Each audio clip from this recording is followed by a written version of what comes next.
നമ്മൾ ഇന്ന് ചെയ്യാൻ പോകുന്ന എക്സ്പെരിമെൻറ്റ് RC ഡിഫറൻഷ്യേറ്റർ സർക്യൂട്ടാണ്. അതിന് വേണ്ടുന്ന കമ്പോണൻസ് റെസിസ്റ്റർ, കപ്പാസിറ്റർ. ഇതിന് വേണ്ടുന്ന ഇൻസ്ട്രുമെൻറ്റ് DSO, പിന്നെ ഫങ്ഷൻ ജനറേറ്റർ അല്ലെങ്കിൽ സിഗ്നൽ ജനറേറ്റർ. ആദ്യം നമുക്ക് ഫങ്ഷൻ ജനറേറ്റർ അല്ലെങ്കിൽ സിഗ്നൽ ജനറേറ്റർ വർക്കിംഗ് എങ്ങനെയാണെന്ന് പഠിക്കാം. എന്നിട്ട് അതിനുശേഷം DSOൻ്റെ വർക്കിംഗ് പഠിക്കാം. ഇത് 0 to 3 MHz ഉള്ള സെറ്റ് ചെയ്ത ഫങ്ഷൻ ജനറേറ്ററാണ്. ഇതിന് ഒരു ഓൺ സ്വിച്ച് ഉണ്ട്, പിന്നെ ഒരു റേഞ്ച് സെലക്ടർ സ്വിച്ച് ഉണ്ട്.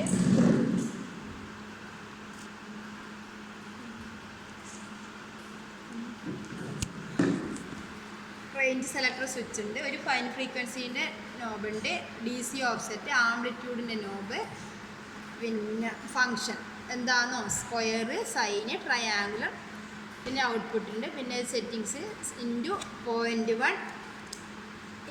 അങ്ങനെ ഒരു നോബും കൂടിയുണ്ട്.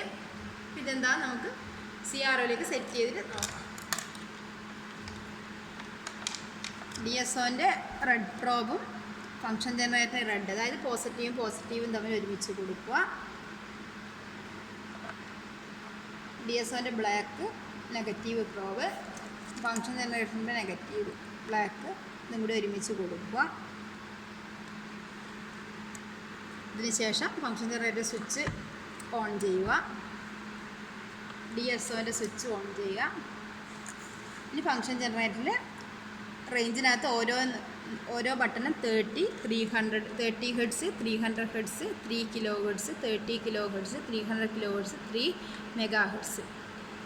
അപ്പം 3 പ്രസ് ചെയ്തിട്ടുണ്ട്. 3 പ്രസ് ചെയ്തെങ്കിൽ നമുക്ക് മാക്സിമം കിട്ടുന്ന ഫ്രീക്വൻസി 0 to 3 kHz ആണ്. അപ്പോൾ അത് സെറ്റ് ചെയ്യുന്ന നോബാണ്. ഈ ഫൈൻ ഫ്രീക്വൻസി എന്ന നോബിനനുസരിച്ച് നമുക്ക് 0 to 3 MHz, 3 kHz വരെ മാക്സിമം സെറ്റ് ചെയ്യാൻ പറ്റും. DC ഓഫ്സെറ്റ് എപ്പോഴും ഓഫ് പൊസിഷനിലാണ് നമ്മൾ വെക്കേണ്ടത്. ആംപ്ലിറ്റ്യൂഡ് നമ്മൾ വാല്യൂ നമുക്ക് എത്രയാണോ വോൾട്ടേജ് ഇൻപുട്ട് അതിനനുസരിച്ച് നമ്മൾ സെറ്റ് ചെയ്യുമ്പോൾ പറഞ്ഞുതരാം. പിന്നെ ഫങ്ഷൻ സ്ക്വയർ വേണമെങ്കിൽ സ്ക്വയർ പ്രസ് ചെയ്യുക, സൈന് വേണമെങ്കിൽ സൈന് പ്രസ് ചെയ്യുക, ട്രയാങ്കുലർ വേണമെങ്കിൽ ട്രയാങ്കുലർ പ്രസ് ചെയ്യുക. പിന്നെ ഈ ഒരു നോബ് ഇതനുസരിച്ച് ഇത് പ്രസ് ചെയ്ത് കഴിഞ്ഞാൽ നമുക്ക് ഈ സ്വിച്ച് പ്രസ് ചെയ്ത് കഴിഞ്ഞാൽ നമുക്ക് *1 വെച്ച് കഴിഞ്ഞാൽ മില്ലി വോൾട്ട് സെറ്റ് ചെയ്യാം. *1 വെച്ച് കഴിഞ്ഞാൽ നമുക്ക് മില്ലി വോൾട്ട് ശേഷം 0 to ഒരു 20 വോൾട്ട് വരെ സെറ്റ് ചെയ്യാൻ പറ്റുന്ന ഫങ്ഷൻ ജനറേറ്ററാണ് ഈ ഫങ്ഷൻ ജനറേറ്റർ. നമുക്ക് സെറ്റ് ചെയ്ത് നോക്കാം. നമുക്ക് വേണ്ടുന്ന ഈ ഡിഫറൻഷ്യൽ സർക്യൂട്ടിന് വേണ്ടുന്ന സിലബസിലുള്ളത് നമ്മളെന്താ സ്ക്വയർ വേവാണ് കൊടുക്കുന്നത്. അപ്പോൾ സ്ക്വയർ വേവ് എങ്ങനെ സെറ്റ് ചെയ്ത് നോക്കാം. ആദ്യം സ്ക്വയറിൻ്റെ ബട്ടൺ പ്രസ് ചെയ്ത് ഒരു 0 to 10 volt maximum, 0 to 10 volt peak to peak amplitude 1 kHz ഫ്രീക്വൻസിയിലുള്ള ഒരു സ്ക്വയർ വേവ് സെറ്റ് ചെയ്യാം. അപ്പോൾ ആദ്യം നമ്മൾ പറഞ്ഞതുപോലെ DSOൻ്റെ പോസിറ്റീവ്, ഫങ്ഷൻ ജനറേറ്റർ പോസിറ്റീവ് ഒരുമിച്ച് കൊടുക്കുക, DSOൻ്റെ നെഗറ്റീവ്, ഫങ്ഷൻ ജനറേറ്റർ നെഗറ്റീവ് ഒരുമിച്ച് കൊടുക്കുക. എന്നിട്ട് എന്താ അങ്ങനെ DSOൻ്റെ വർക്ക്. DSO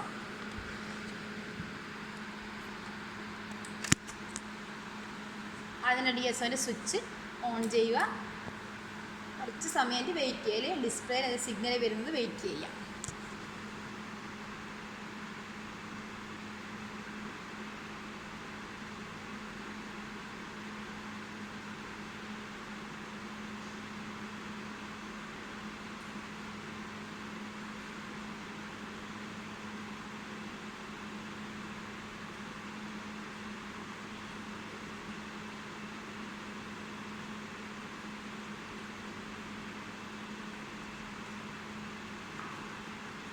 ഇങ്ങനെ ഒരു ഡിസ്പ്ലേ വന്നിട്ടുണ്ട്. അതിനുശേഷം നമ്മളെന്താ ഒന്നും ഡിസ്പ്ലേയിൽ ഇപ്പോൾ ഒരു ലൈന് വന്നിട്ടുണ്ട്, യെല്ലോ കളർ ലൈന് വന്നിട്ടുണ്ട് കാണുന്നത്. അപ്പോൾ ഒന്നും സിഗ്നലൊന്നും വന്നിട്ട് നമ്മൾ ഓട്ടോ സെറ്റ് എന്നുള്ള ഈ നോബ് ഒന്ന് പ്രസ് ചെയ്യുക. ഇതിലിപ്പോൾ പ്രസ് ചെയ്യേണ്ട ആവശ്യമില്ല, നമുക്ക് സിഗ്നൽ ഓൾറെഡി ഒരു യെല്ലോ കളറിലെ സിഗ്നൽ വന്നിട്ടുണ്ട്. അപ്പോൾ യെല്ലോ കളറിൽ ഒന്നാമത്തെ ചാനലിൻ്റെ സിഗ്നലാണ് വരുന്നത്, പിന്നെ ബ്ലൂ കളറുള്ളത് രണ്ടാമത്തെ ചാനൽ. അപ്പോൾ രണ്ട് സിഗ്നൽ ഒരുമിച്ച് വന്നിട്ടുണ്ട്. അപ്പോൾ ഈ DSO എന്ന് പറഞ്ഞാൽ digital storage oscilloscope, 2 volt per ഡിവിഷൻ്റെ ചാനലും ഉണ്ട്, ഒരു ടൈം പെർ ഡിവിഷൻ്റെ ചാനലും കാണാൻ പറ്റും. ഇത് ഒന്നാമത്തെ ചാനലിൻ്റെ വോൾട്ട് പെർ ഡിവിഷൻ്റെ നോബ്, ഇത് രണ്ടാമത്തെ ചാനലിൻ്റെ വോൾട്ട് പെർ ഡിവിഷൻ. രണ്ടിന് കോമൺ ആയിട്ടുള്ളതാണ് ടൈം പെർ ഡിവിഷൻ്റെ നോബ്. ഇതാണ് ഈ നോബ് കാണിക്കുന്നത്. പിന്നെ ഇത് എന്താ ചാനൽ 1ൻ്റെ വെർട്ടിക്കൽ പൊസിഷൻ്റെ നോബ്,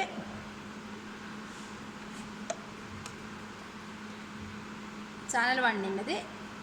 ഈ നോബ് ചാനൽ 2ൻ്റെ വെർട്ടിക്കൽ പൊസിഷൻ. അതിനെ നിങ്ങൾ വേരി ചെയ്യുന്നതനുസരിച്ച് വേരി ചെയ്യുന്നത് കാണാം. രണ്ടിന് കോമൺ ആയിട്ട് എന്താ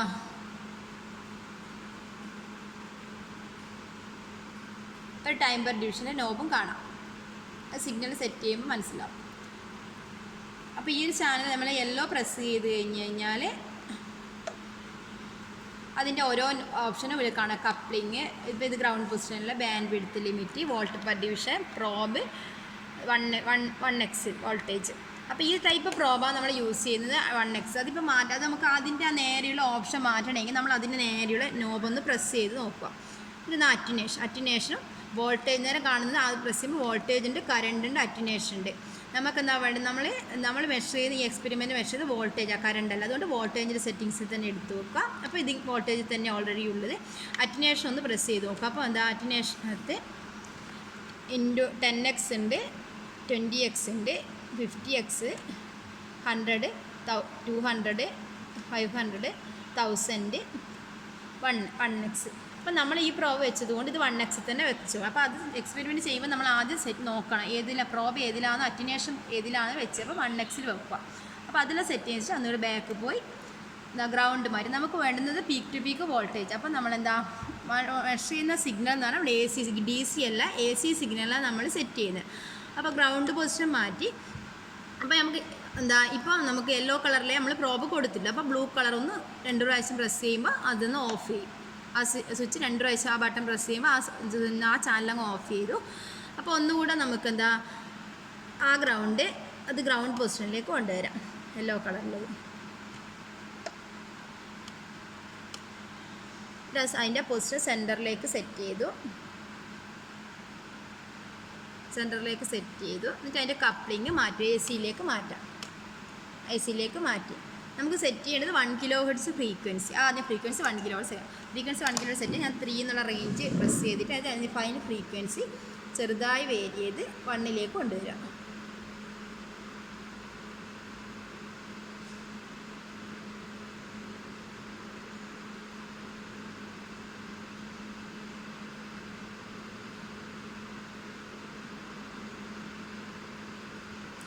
kHz ഫ്രീക്വൻസി സെറ്റ് ചെയ്ത് ഇനി നമുക്ക് ആംപ്ലിറ്റ്യൂഡ് വേണ്ടത് 10 വോൾട്ട് പീക്ക് ടു പീക്ക് ആംപ്ലിറ്റ്യൂഡാണ് വേണ്ടത്. അപ്പം നമ്മളെന്താ മെഷർ എന്നുള്ള നോബ് ഇതിനകത്ത് കാണാം. ആ മെഷർ എന്നുള്ള നോബ് നിങ്ങളൊന്ന് പ്രസ് ചെയ്യുക.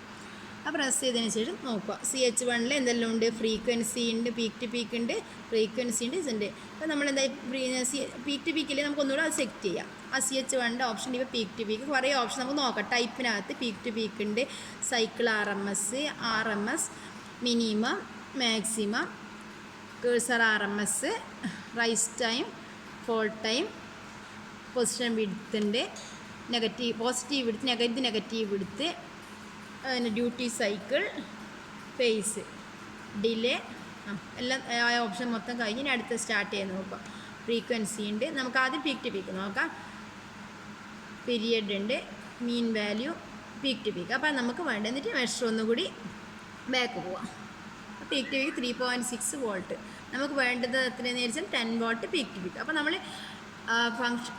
DSO ഏത് നോബ് പ്രസ് ചെയ്ത് നമ്മൾ ആംപ്ലിറ്റ്യൂഡിൻ്റെ ചെയ്യുന്ന റേഞ്ചിൻ്റെ ഇത് നമുക്ക് ഡിസ്പ്ലേ ചെയ്യുന്നതിൻ്റെ വോൾട്ടേജ് കൂടുമല്ലാണ്ട് നമ്മൾ കിട്ടുന്ന മെഷർ ചെയ്യുന്ന വോൾട്ടേജ് ഒരിക്കലും മാറില്ല. ആ വോൾട്ടേജ് നമുക്ക് കൂട്ടിയിട്ട് 10 വോൾട്ടിലേക്ക് കിട്ടണമെങ്കിൽ നമ്മൾ എന്ത് വേണമെന്ന് വെച്ചാൽ ഫംഗ്ഷൻ ജനറേറ്ററിൽ ഈ ആംപ്ലിറ്റ്യൂഡ് എന്നുള്ള നോബ് വേരി ചെയ്താൽ മാത്രമേ ആംപ്ലിറ്റ്യൂഡ് കൂട്ടാൻ പറ്റൂ. DSOയിൽ ഒരു നോബ് വേരി ചെയ്താൽ നമ്മൾ ആംപ്ലിറ്റ്യൂഡ് കൂട്ടാൻ പറ്റില്ല. ഫംഗ്ഷൻ ജനറേറ്റർ ആംപ്ലിറ്റ്യൂഡ് നോബ് കൂട്ടുമ്പോൾ ശ്രദ്ധിക്കുക. അപ്പോൾ നമുക്ക് കാണാൻ അവിടെ റേഞ്ച് സെലക്ടർ സ്വിച്ച് വോൾട്ടേജ് ചെറിയൊരു 5ലേക്ക് കൊണ്ടുവരും. നമുക്കൊന്നതിന് ഫുൾ വോൾട്ടേജ് ആ സ്ക്രീനിൽ കാണാൻ പറ്റും. അപ്പോൾ ആംപ്ലിറ്റ്യൂഡ് നോബ് കൂട്ടി കൊടുത്ത് നോക്കും. മെഷറിൻ്റെ പീക്ക് ടു പീക്കിൽ നോക്കും 10 വോൾട്ട് കാണുന്നുണ്ടാവും.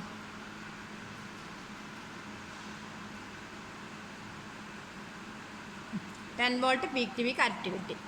DSO CR പ്രകാരം മെഷർ ചെയ്യുന്ന കിട്ടാൻ നമുക്ക് 5 ഉണ്ട്. നമ്മളെ റേഞ്ചിൽ 5ൽ ആ CH1 വെച്ചിട്ട് അപ്പോൾ total 2 division peak to peak 5 × 2 10 volt. അപ്പോൾ കറക്റ്റ് നമുക്ക് 10 വോൾട്ട് പീക്ക് ടു പീക്ക് നമ്മൾ ഫംഗ്ഷൻ ജനറേറ്റർ സെറ്റ് ചെയ്ത് ഫ്രീക്വൻസി നോക്കുക. ഫ്രീക്വൻസിൻ്റെ രണ്ടാമത്തെ നോബ് സെലക്ട് ചെയ്യാം. അപ്പോൾ അത് നേരത്തെ പോലെ ഇപ്പോൾ ഫ്രീക്വൻസിൻ്റെ നോബ് തന്നെ ഉണ്ട്. അപ്പോൾ മാറ്റേണ്ട ആവശ്യമില്ല. ഫ്രീക്വൻസിൻ്റെ വാല്യൂ ഉണ്ട്. അപ്പോൾ ബാക്ക് പോവുക.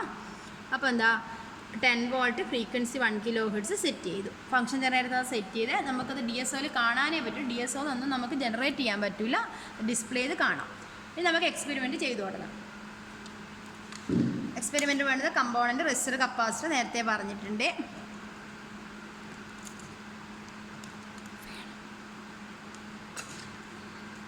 വേണ്ട കമ്പോണൻസ് റെസിസ്റ്ററിൻ്റെ value 1 kilo, capacitor 0.001 micro farad. Capacitor connect ചെയ്തു.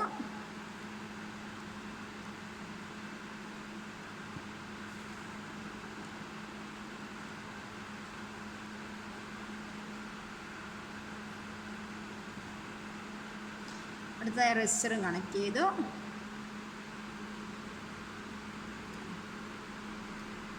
റെസിസ്റ്റർ കണക്ട് ചെയ്തു. അതിനുശേഷം നമ്മൾ ഇൻപുട്ട് സിഗ്നൽ കൊടുത്ത്, input signal positive, capacitor across കൊടുത്തു, നെഗറ്റീവ് ഗ്രൗണ്ട് പോയിന്റിലേക്ക് കൊടുത്തു. ഇനി ഔട്ട്പുട്ടിൻ്റെ പോസിറ്റീവ്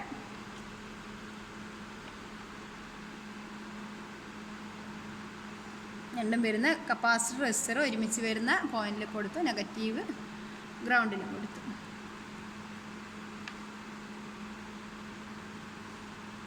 ഔട്ട്പുട്ട് നമുക്ക് സ്ക്വയർ വേവ് കൊടുത്തു കഴിഞ്ഞാൽ ഡിഫറൻഷ്യൽ സർക്യൂട്ട് നമുക്ക് സ്പൈക്കാണ് വേവ് ഫോം കിട്ടും. അപ്പോൾ സ്പൈക്ക് വേവ് ഫോം നമുക്ക് DSOയിൽ കാണാം. ഇനി നമുക്ക് ഒരു പ്രോബും കൂടി ഉപയോഗിച്ച് ഇൻപുട്ട് ഔട്ട്പുട്ട് ഒരുമിച്ച് കാണാം.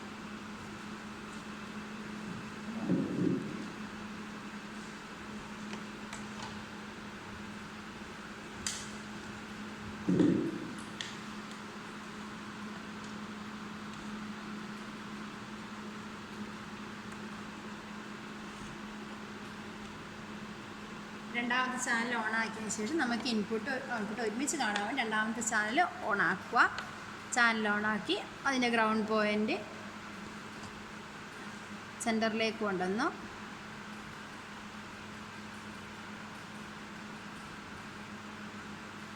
അത് മാറ്റി കപ്ലിങ് AC-യിലേക്ക് മാറ്റി നമുക്ക് സിഗ്നലിലേക്ക് കൊടുക്കുക. ഇൻപുട്ടിന് അതേ പോസിറ്റീവിന് അക്രോസ് പോസിറ്റീവും കൊടുക്കുക, നെഗറ്റീവിന് അക്രോസ് നെഗറ്റീവും കൊടുക്കുക. ഈ റേഞ്ച് മാറ്റുക. 2-ലുള്ളത് നമുക്ക് വേണ്ടത് 5-ലേക്ക്. അതിൻ്റെ പ്രോബ് നമ്മൾ മാറ്റണം. രണ്ടാമത്തേന് 10x10 അത് മാറ്റിയിട്ട് 1-ലേക്ക് മാറ്റി. ശേഷം 1-ലേക്ക് മാറ്റുക.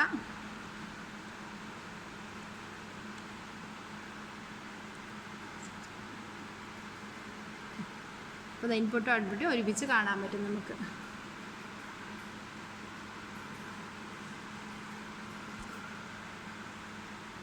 വേറെ വേറെ പോയിന്റിലാണല്ലോ കാണാൻ പറ്റും.